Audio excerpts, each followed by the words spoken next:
Hello. Hello, হ্যাঁ বলো। কেমন আছো? ভালো ভালো। তুমি? আমি এই তো ভালো নাই। হ্যাঁ কিসে জানো আজকে? হ্যাঁ কিসে জিজ্ঞেস করো না। হ্যাঁ জিজ্ঞেস করো কিসে। বলো। বলো না তো, জিজ্ঞেস করবা যে কিসে। এই তো বলো না। জিজ্ঞেস করো না কিসে। তো বলো না তো। হয়েছে তো, মনে করো না জিজ্ঞেস করছি। না, জিজ্ঞেস করো সুন্দর করে কিসে। হ্যাঁ জিজ্ঞেস করো সুন্দর করে কিসে। কিসে মানে এটা আমি কেন জিজ্ঞেস করব? আমার মন ভালো নাই বলছি না, তোমাদের জিজ্ঞেস করতে হবে না। তোমার মন ভালো নাই যে? হ্যাঁ, তো বলো। কিসে জিজ্ঞেস কর না কুত্তার বাচ্চা।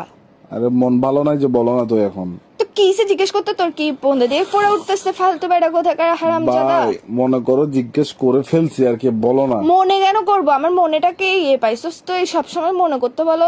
তুই জিজ্ঞেস আমার কর না কিসে। এখানে তো তোমার আমি বলি তোমার মন খারাপ, তো আমার তো মনের ভাব প্রকাশ পাচ্ছে যে আমি জানতে চাচ্ছি কেন। তো তুমি আমার প্রশ্ন তুমি কেন করতে কেন হবে? না, বলে দাও। তুমি বলবে যে কিসে মন কেন ভালো নাই, এভাবে জিজ্ঞেস কর না। রোমান্টিক ভাবে জিজ্ঞেস কর না। রোমান্টিকতা শিখোস নাই জীবনের মধ্যে, প্রেম করতে আসছিস কেন ফালতু বেড়া কোথাকার। আচ্ছা বলো না, বলো বলো বলো। বলো না, তুই জিজ্ঞেস করবে যে কিসে জান কেন মন ভালো নাই, এভাবে জিজ্ঞেস কর বেড়া। মনে করো যে এভাবেই জিজ্ঞেস করছি, এবার বলো। মনে কেন করতে হচ্ছে? তোর মুখের মধ্যে কি নিছিস? তোর বললে সমস্যা কি ফালতু কোথাকার।